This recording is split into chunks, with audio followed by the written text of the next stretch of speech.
Thank you. Hi. So, I'm Abby. Thank you so much for inviting me to be here. Thank you for your applause. I'm a wetland scientist, and so what I'm going to tell you today is really with the lens of wetlands ecology. So, I like to think about it as basically wetland hydrology 101. Okay? So, I studied headwater wetlands and streams in graduate school. And one thing that was very hammered in was that headwater streams and wetlands are the most critical components of the watershed because they drain up to 70% of the watershed. What does that mean? All right, well, let's take a watershed, for instance. A watershed. Name a watershed, anybody. Braden River. Okay, Braden River, great. Why is the Braden River watershed named the Braden River watershed? Because all the water and the land in the watershed is going to drain to the Braden River. You got it, the Braden River. Okay? So, the headwaters of the Braden River are the most important aspect of making sure that the downstream portion of the Braden River stays constrained within its boundaries. If we develop rapidly on these headwaters, 70% of the drainage of that watershed is no longer in full motion. So what does that mean for the Braden River downstream? You can deduce that, right? So hopefully my slides are just gonna run. You just hit to the right, yeah. All right, so somebody said, Michael Barclay, if I got your name wrong, you are awesome. He said, look at an aerial from the 1980s. This is 1978, and this is the Braden River, so thanks for mentioning that. And you can see that all these little black holes are wetlands, and they drain toward the river. So they're all draining toward the river. Now, when the time that this area was developed was the early 2000s, and actually that was when the most protections were in place at the federal, state, and local government for wetlands and floodplains. Okay, so the most protective of all time occurred when this area was developed, when all of Manatee County was developed to this point, pretty much, because before 1972, there really wasn't anything. But since last year, every level of government has rolled back protections for wetlands and floodplains. So federal government rolled back.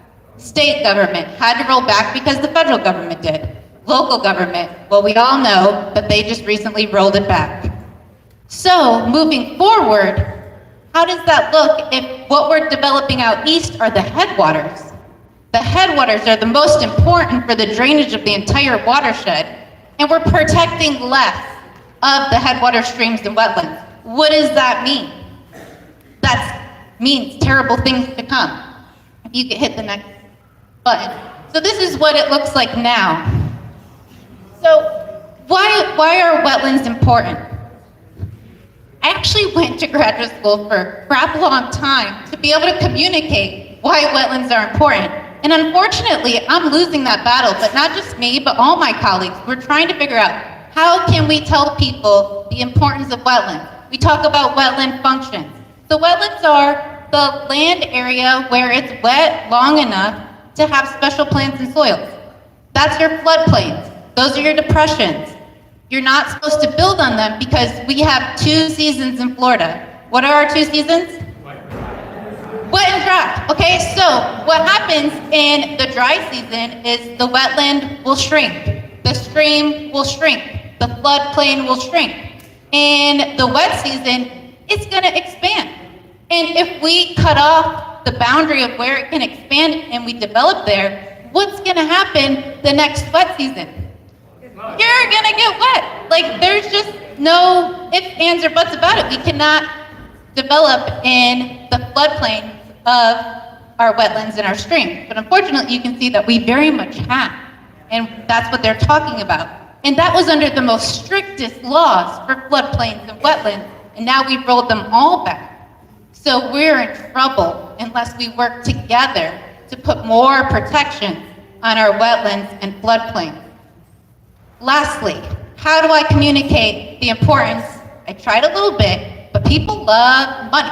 So I actually went to school to try to put a dollar amount on like the value of wetlands, and that's extremely complicated as it turns out. But two colleagues, much smarter than I, have recently published a paper that looked at what is the value, the dollar value of wetlands in coastal Florida when it comes to mitigating the consequences of hurricanes and tropical storms. And guess how much 1 square mile of wetlands is worth for mitigating the worst effects of hurricanes and tropical storms?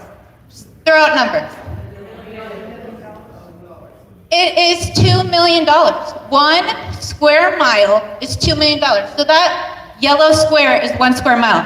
$2 million in value of just mitigating tropical storms and hurricanes. Imagine how much value we could be mitigating out east if we protect the floodplains so that they can swell during the wet times and shrink during the dry times and not be squeezed off by a road, by a sidewalk, by your yard.